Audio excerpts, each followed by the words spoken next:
নমস্কার বন্ধুরা, আজকেও চলে এসেছি একটা ইউনিক টেস্টি রেসিপি নিয়ে।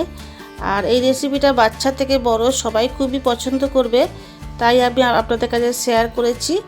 আর তার আগে বলি, আমার চ্যানেলে সবাইকে স্বাগত জানাই। দেখুন, আমি 5-6 পিস মতো কাঁঠাল নিয়ে নিয়েছি। এটা কাঁঠালের মালপোয়া বানাচ্ছি, তা আমি হাত দিয়ে কাঁঠালের বীজগুলো বার করে দিচ্ছি।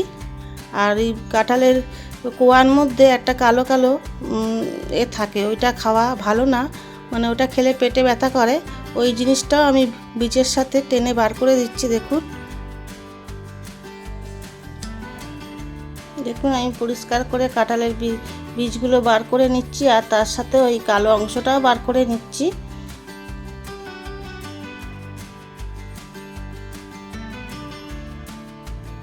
এই যে দেখুন, এগুলো খেলে নাকি পেটে ব্যথা করে। তা আমি একটা মিক্সিং বলে কাঁঠালগুলো নিয়ে নিচ্ছি, কাঁঠালের কোয়াগুলো। আর আমি হাফ চা বাটির মতো, ছোটো বাটির হাফ বাটির মতো চিনি নিয়ে নিচ্ছি। মিষ্টিটা আপনাদের পছন্দ মতো দেবেন, আমাদের মিষ্টিটা একটু বেশি খায় তাই দিয়েছি বেশি। আর একটা 10 টাকা দামে আমল দুধের প্যাকেটের গুঁড়ো দিয়ে দিলাম। এবার আমি মিক্সিতে পেস্ট করে ফিরে আসছি। দেখুন আমার মিক্সিতে পেস্ট হয়ে গেছে। আমি এবার এর মধ্যে ওই বাটিরই হাফ বাটি চালের গুঁড়ো দিলাম, আর ওই বাটিরই মাপ করে একটু ময়দা দিলাম। চালের গুঁড়ো যতটা দিলাম তার থেকে বেশি দিয়েছি। এবার পরিমাণ মতো নুন দিয়ে দিলাম, দিয়ে এবার হ্যান্ড উইক্সের সাহায্যে আমি ভালো করে এটা মিক্স করে নেব। মানে একটা ব্যাটার তৈরি করতে হবে, তাই জন্য দেখুন আমি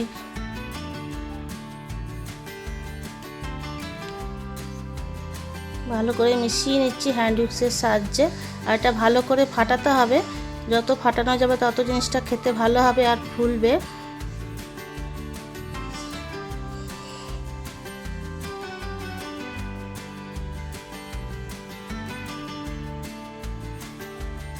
দেখুন আমার এটা গাঢ়ত্বটা বেশ ভালোই আছে, তাই জন্য আমি একটু দুধ দিয়ে এটাকে পাতলা করে নেব। বেশি পাতলা করব না, যেমনটা দরকার। আমি কিন্তু বেশি দুধ একসাথে দেবো না, অল্প অল্প করে দুধ দেবো আর অল্প অল্প করে ব্যাটারটা গুলে নেব। একবারে দিলে কিন্তু পাতলা হয়ে যাবে, তাই অল্প অল্প করে দিতে হবে। আর অল্প অল্প করে এটাকে হ্যান্ড উইক্সের সাহায্যে রেডি করতে হবে। একটু ধৈর্য সহকারেই করতে হবে। দেখুন আমি আবারও সামান্য দুধ দিয়ে এটাকে মিশিয়ে নিচ্ছি ভালো করে।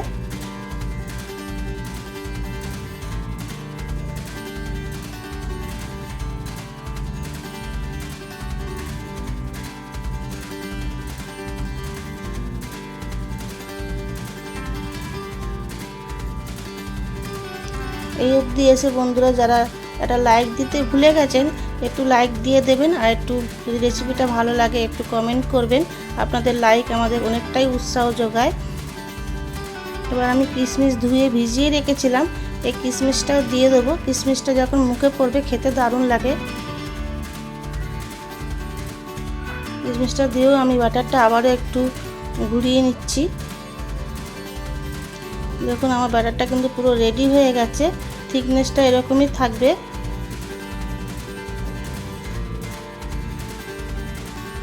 এবার আমি কড়ার কাছে চলে যাব। দেখুন কড়াটা গরম করে আমি সাদা তেল বা যেটা রিফাইন তেল বলে সেই তেল দিয়ে দিয়েছি। তেলটা একটু গরম হলে আমি একটা হাতার সাহায্যে মালপোয়াগুলো দিয়ে দেবো। দেখুন আমি একটা হাতার সাহায্যে মালপোয়াটা দিয়ে দিয়েছি। এক পিঠ হওয়ার জন্য একটু অপেক্ষা করব। আর উপরে একটু তেল দিয়ে দিচ্ছি যাতে এটা একটু ফোলে। খেতে বন্ধুরা অসাধারণ লাগে। আপনারা তো অনেক রকমের মালপোয়া খেয়েছেন, একবার এই কাঁঠালের মালপোয়া খেয়ে দেখবেন, দুর্দান্ত লাগে। আর খেতে খুবই নরম হয়, মুখে দিলেই মানে গলে যাবে, এত সুন্দর হয়। দেখুন আমার এক পিঠ হয়ে গেছে, আমি উল্টে দিচ্ছি। আর অনায়াসেই কিন্তু এটা উল্টানো গেল, তলায় কিন্তু লেগে যায়নি। এবার ও পিঠটাও ভালো করে আমি ভেজে নেব।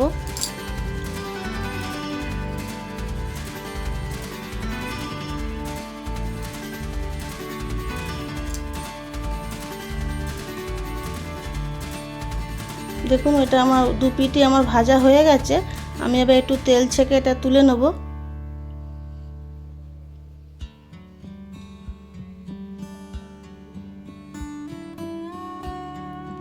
দেখুন আপনাদের বোঝার সুবিধার্থে আমি আর একটা হাতা দিয়ে দিচ্ছি। একটু হাতা দিয়ে মানে একটু চেপে দিচ্ছি যাতে এটা গোল হয়, দেখতেও সুন্দর লাগবে একটু গোল হলে।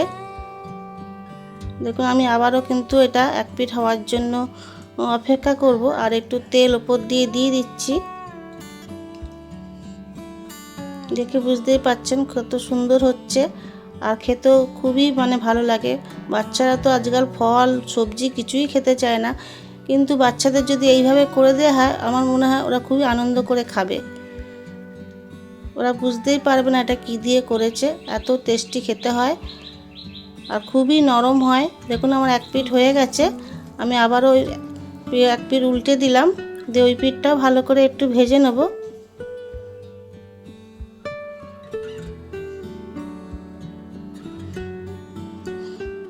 দেখুন এটাও আমার হয়ে গেছে। আমি এইভাবেই সবগুলো ভেজে বন্ধুরা ফিরে আসছি, সব তো দেখানো সম্ভব নয়। দেখুন বন্ধুরা আমার মোটামুটি সব মালপোয়াই ভাজা হয়ে গেছে, দেখে বুঝতেই পাচ্ছেন কতটা লোভনীয় হয়েছে। যতটা লোভনীয় হয়েছে ততটাই কিন্তু খেতে সুস্বাদু হয়েছিল। আর যদি নতুন বন্ধুর কোনো এই রেসিপিটা ভালো লেগে থাকে চ্যানেলটা সাবস্ক্রাইব করার অনুরোধ রইল। আর পুরনো বন্ধুদেরও অনেক অনেক ভালোবাসা জানিয়ে আমি আমার রেসিপির ভিডিওটা এখানেই শেষ করব। ভালো থাকবেন, সুস্থ থাকবেন, টাটা।